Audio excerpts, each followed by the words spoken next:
Aruna and परिवेलन। अभी तक हमने कालपट्टू विलेज की कहानी पढ़ी। कालपट्टू विलेज के पास ही एक और विलेज है पुडुपेट, एंड पुडुपेट में ही अरुणा एंड परिवेलन रहते हैं। इस विलेज में जो भी लोग हैं वो फिशिंग करके ही अपना जीवन चलाते हैं।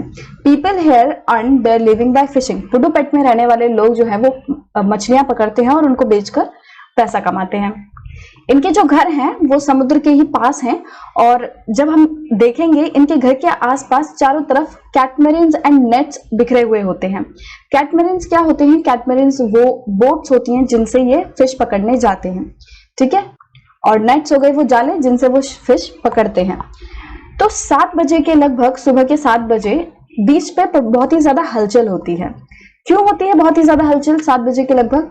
क्योंकि 7 बजे के आसपास ही जो भी लोग मछली पकड़ने के लिए गए होते हैं वो वापस आते हैं। मतलब जो कैटमरीन्स है वो रिटर्न होती हैं, सारी बोट्स वापस आ जाती है मछली पकड़कर, एंड बीच पर जो भी वुमेन होती हैं वो मछली खरीदने के लिए और मछली बेचने के लिए इकट्ठा होने लगती हैं। तो इसलिए बहुत ही ज्यादा हलचल रहती है इस टाइम। अरुणा बोलती हैं, my husband Parivelan, my brother and my brother in law return late today, कि मेरे जो हस्बैंड है परिवेलन वो, और मेरे भाई और मेरे ब्रदर इन लॉ मतलब मेरे हस्बैंड के भाई जो थे आज वो थोड़ा लेट लौटे, तो इसलिए मुझे थोड़ी सी टेंशन होने लगी थी। वो तीनों साथ में ही कैटमरीन में जाते हैं समुद्र में मछलियां पकड़ने, और जब वो लौटे तो उन्होंने बताया कि वो किसी तूफान में फंस गए थे। तो जब वो लौटते हैं फिश पकड़कर तो अरुणा कुछ मछलियां अपने घर के लिए रख लेती हैं, खाने के लिए रख लेती हैं, और फिर बाकी जो मछलियां होती हैं उनको वो बेच देती हैं, और जो भी रुपया मिलेगा उन मछलियों को बेचकर वो 4 हिस्सों में डिवाइड हो जाएगा, 4 इक्वल हिस्सों में डिवाइड हो जाएगा। और जो 3 लोग गए थे मछलियां पकड़ने, एक एक हिस्सा तो उन तीनों को मिलेगा, और जो चौथा हिस्सा होगा वो इक्विपमेंट के लिए रख लिया जाएगा, क्योंकि बोट में मछलियां पकड़ने जाते हैं तो नेट से पकड़ी जाती हैं मछलियां, तो उनमें कभी कभी खराबी आ सकती है, तो उनके रिपेयर के लिए, इक्विपमेंट वगैरह के लिए पैसा चाहिए होगा। तो इसलिए जो 4th शेयर है वो लोग इक्विपमेंट के लिए रख लेते हैं। तो वो कहते हैं कि since we own the catamaran engine and nets we get that share too. तो क्योंकि जो बोट है और जो नेट्स वगैरह है, बाकी जो इक्विपमेंट हैं वो अरुणा के ही हैं, तो जो चौथा शेयर है वो अरुणा को और परिवेलन को ही मिल जाता है। अरुणा एंड परिवेलन ने एक लोन लिया है बैंक से, और उस लोन के पैसे से उन्होंने एक इंजन खरीदा जिसको कि उन्होंने अपनी कैटमरीन में लगा दिया, और उससे क्या हुआ, अब कैटमरीन जो है वो और ज्यादा दूर जा सकती है समुद्र में, जिससे वो और ज्यादा मछलियां पकड़ के ला सकते हैं। यहाँ पे जो भी बीच पे लोग मछलियां बेचते हैं तो उनसे कुछ लोग मछलियां खरीदते भी हैं। तो उनमें से जो वुमेन है, कुछ वुमेन क्या करती हैं, वो यहाँ से मछलियां खरीदती हैं इन लोगों से, उन्हें अपने बास्केट में कैरी करती हैं और पास के विलेजेस में जाकर वो बेचती हैं, ठीक है। तो इनसे वो मछलियां ले जाती हैं और पास के विलेजेस में बेचती हैं। उसके बाद इन लोगों से ट्रेडर्स भी मछलियां खरीदते हैं जो कि अपनी शॉप्स में उन्हें बेचते हैं, ठीक है। अरुणा बोलती है कि ये जो मछली बेचने का काम है ये मैं दोपहर तक निपटा देती हूँ, और शाम को मेरे हस्बैंड और जो हमारे रिलेटिव हैं, मेरे brother and brother in law, वो लोग हमारे नेट्स को अनटेंगल करते हैं और उनको रिपेयर करते हैं। कि हो सकता है जैसे पूरा उलझ जाता है नेट, और नेट जो है खराब हो गया हो, उलझ गया हो, तो उस चीज को ठीक करने के लिए वो लोग टाइम लगाते हैं शाम को।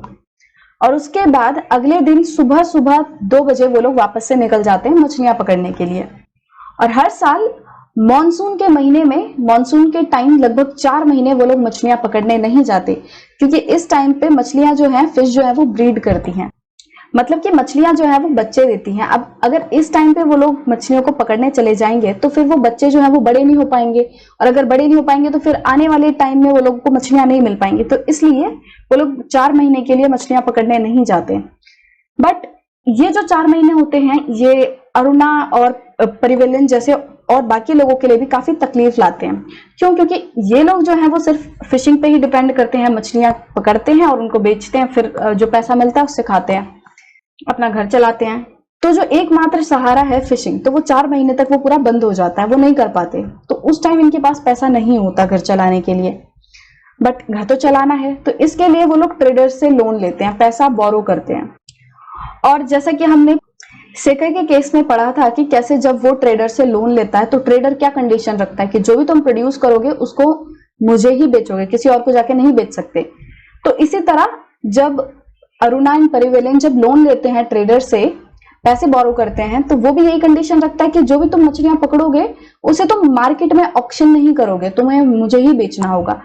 Because of this later on we are force to sell the fish to that trader and can not do our auction. तो उन्हें कहीं और नहीं बेच सकते, सिर्फ और सिर्फ ट्रेडर को ही बेचना पड़ता है। और अरुणा बताती है कि वो जो महीने होते हैं वो बहुत ही ज्यादा डिफिकल्टी वाले महीने होते हैं, बड़ा मुश्किल वाला समय होता है वो।